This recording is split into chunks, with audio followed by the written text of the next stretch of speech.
A man who had spent 30 years learning to clean his heart looked at a beggar on a street corner in Baghdad and felt for 1/2 second something cold and quiet move through him. He did not say it. He didn't even finish the thought, but it was there. The beggar wore a robe that Cüneyd recognized. It was the kind of robe a man of learning wore or had once worn. That detail snagged somewhere inside him, and the thought that followed it, the thought he swallowed before it fully formed, was a judgment. Small, quiet, complete. Cüneyd of Baghdad was not a careless man. He had studied for decades. He had sat with teachers who measured every word before they let it leave the mouth. He knew, better than most, that the interior life was watched just as closely as the exterior one. And still, the thought had come. He continued walking. The street sounds of Baghdad filled the air around him. Cartwheels, voices, the smell of bread, an animal, and dust. He arrived home. He sat. He did not speak of what had happened, because in his mind, nothing had happened. A thought had passed. It was gone. Days passed in their ordinary way. He taught. He kept silence at the hours that required silence. He ate little. He slept when sleep came. The beggar on the corner did not return to his conscious mind. The thought had been small. He had not fed it. He assumed it had died, but the night came when it did not stay buried. Cüneyd fell asleep in his room and entered a dream that was not soft or vague the way most dreams are. It was sharp. It had weight. There was a quality to it that he recognized, the way you recognize a voice in a dark room before you see the face. In the dream, he saw the beggar again. The same robe, the same street corner. But this time, the scene was not ordinary. There was a stillness around the man that Cüneyd could feel even inside the dream. The way you feel cold air before you step outside. The beggar was not simply sitting. He was placed there. Then, in the dream, Cüneyd understood something without words. It arrived the way understanding sometimes does. Not through argument, not through sequence, but all at once, like a door opening onto a lit room. The thought he had swallowed on the street had not disappeared. It had been recorded, and it was being shown back to him. He woke before the morning call. The room was dark. The oil lamp had gone out. He lay still on his mat and did not move for a long time. He was not frightened in the ordinary sense. He was something quieter and harder than frightened. He was accountable, and he knew it. He had not spoken the thought. He had not acted on it. He had not even completed it in his own mind. By every visible measure, he had done nothing wrong. But the dream had not cared about visible measures. It had gone straight to the half-formed thing and held it up in the light. Cüneyd rose. He washed. He did not eat.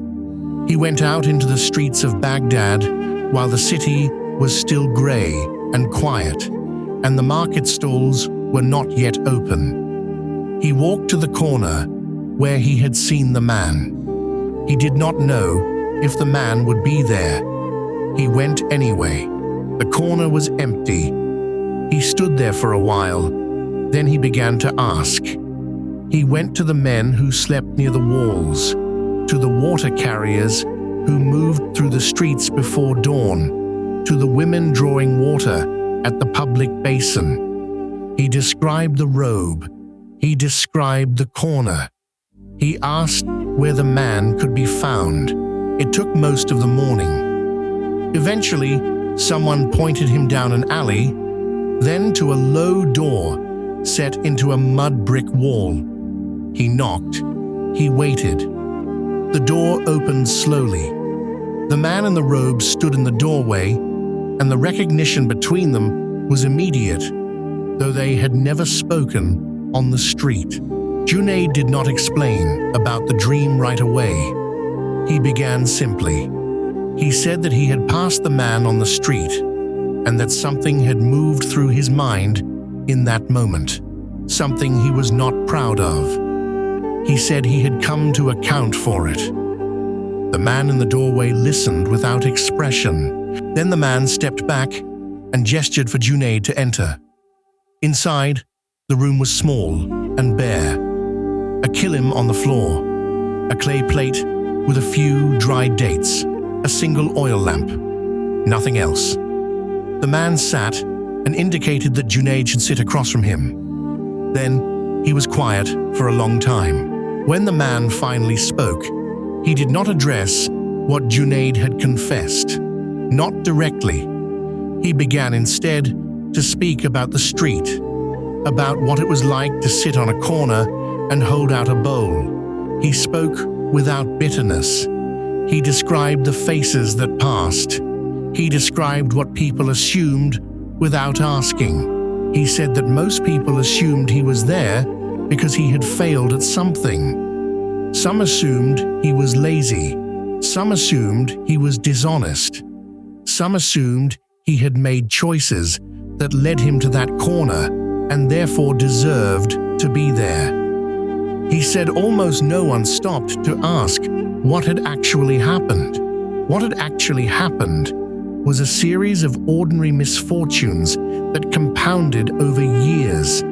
Illness, a debt that grew faster than he could repay it, a family member who needed care. The robe he still wore was from his earlier life, and he had kept it because it was the last thing he had from that time. That was all. The man said that he was not angry at Cüneyd.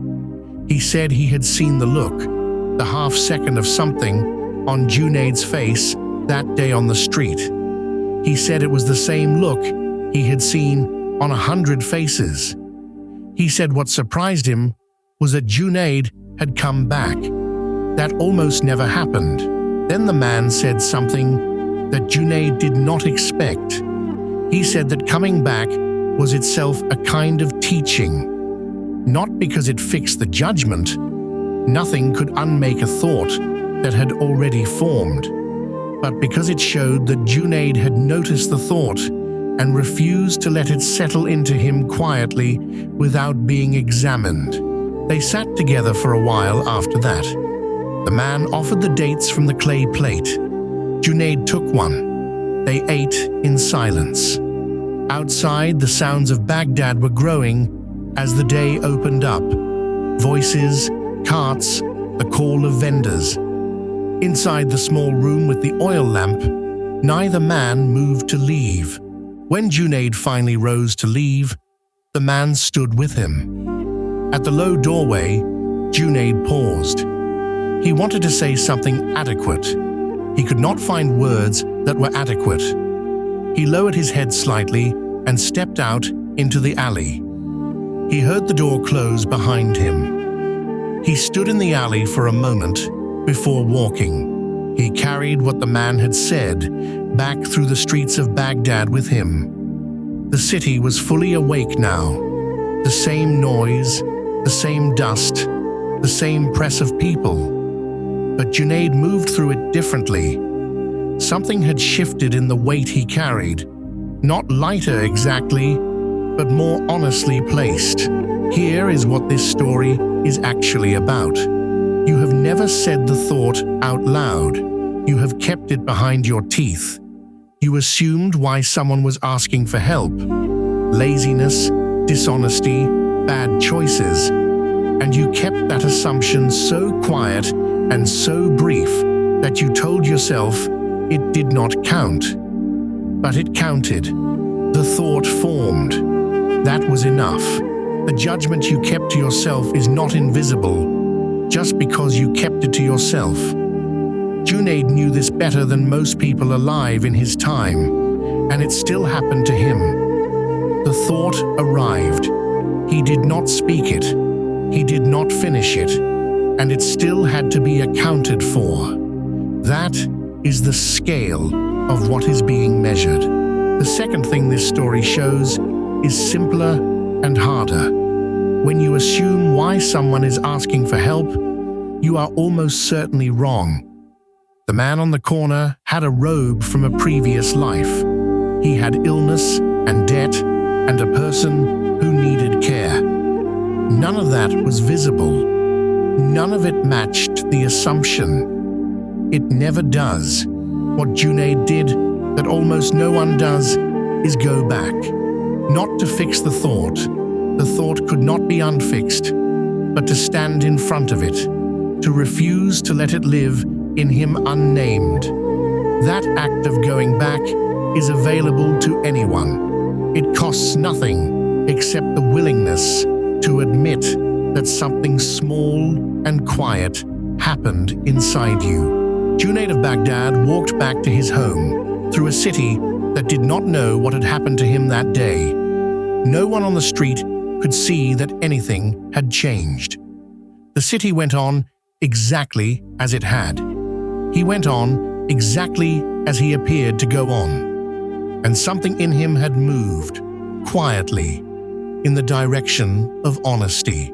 The thought you never finished is still a thought. The question is only what you choose to do with it once you notice.